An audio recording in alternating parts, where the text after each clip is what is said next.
Nous sommes de retour sur le plateau de TV Finance en direct pour cette édition du 24 avril 2024. Je vous remercie beaucoup si vous nous rejoignez à l'instant. Je vous remercie beaucoup pour votre fidélité. Désormais, il est l'heure, comme annoncé, comme convenu, de retrouver David Furcage. Bonjour David. Bonjour. Bonjour, merci. Vous êtes président d'IWF Capital avec nous régulièrement sur TV Finance et je vous en remercie. David, après un mouvement de consolidation qui, pour certains, a été salvateur, a permis aux investisseurs de revenir sur l'indice phare parisien, il semble que ce dernier, sur fond de bons résultats microéconomiques, soit en train de retrouver de l'allant, de retrouver des couleurs. Du coup, par la force des choses, est-ce que selon vous, c'est un mouvement qui va pouvoir perdurer ? Eh bien, si on analyse le graphique du CAC 40 d'un point de vue purement technique, celui-ci a effectivement consolidé au-dessus d'un niveau à 7896 points et rebondit sur la borne basse d'un canal qui est tout à fait valide et dont la borne basse, je répète, est confondue également avec la moyenne mobile à 50 périodes. Donc en réalité, rien de très grave sur cette mini-consolidation ou mini-correction. C'est même pas une correction en fait, c'est un petit mouvement effectivement salvateur qui permet d'ailleurs au CAC d'évoluer dans une tendance haussière beaucoup plus saine que lorsque les mouvements se réalisent d'une seule traite de manière verticale. Donc en fait, rien de très très grave à signaler. Au-dessus de ce niveau de 7896 points, et tant que le CAC 40 reste circonscrit dans ce canal ascendant, eh bien, pour l'instant, la tendance reste tout à fait valide. La tendance haussière, évidemment, j'entends.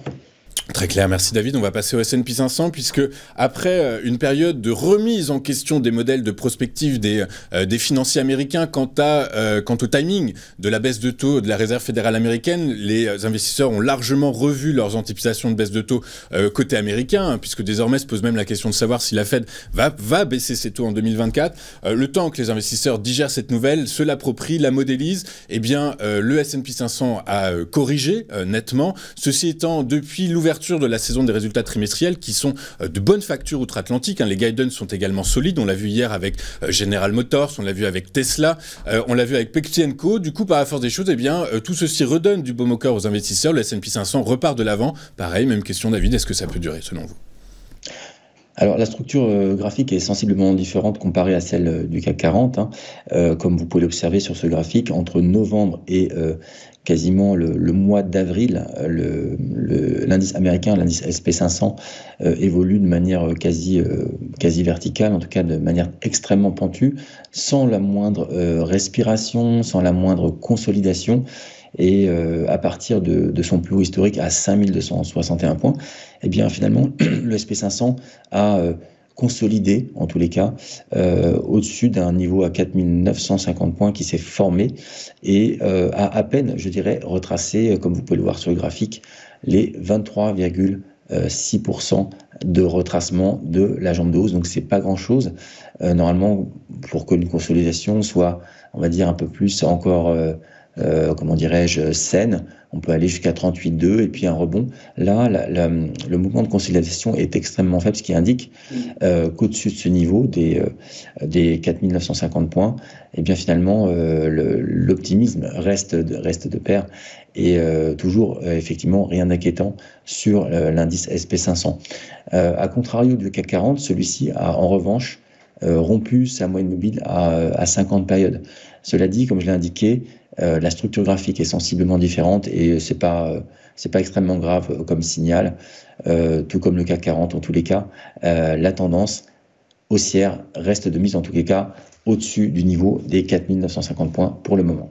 Ouais, très clair. C'est une moyenne mobile à 50 périodes, c'est ça que vous avez sur le graphique. Du coup, par la force des choses, peut-être que si on en calculait une sur une plus longue période, sur du plus long terme, on s'apercevrait que le S&P 500 évolue toujours au-dessus de cette moyenne mobile de très long terme. Du coup, par la force des choses, effectivement, ça confirme qu'il n'y a rien d'inquiétant sur le S&P 500 à l'heure actuelle. Merci beaucoup, David. Encore un mot ? Non, vous évoquiez tout à l'heure le feuilleton de 2024, à savoir le pivot de la Fed et est-ce que la Fed va baisser ou non ses taux. Comme on l'évoque depuis plusieurs émissions, il y a quand même une décorrélation entre les attentes de baisse des taux de la Fed et l'évolution des indices, notamment l'indice SP500.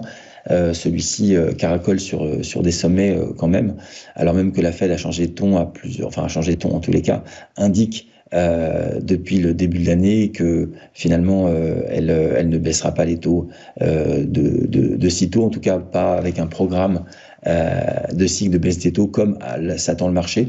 Et pour autant, l'SP500 flirte toujours avec des sommets historiques, donc rien d'inquiétant de ce point de vue-là. Je crois qu'il y a une décorrélation qui est assez avérée, je dirais.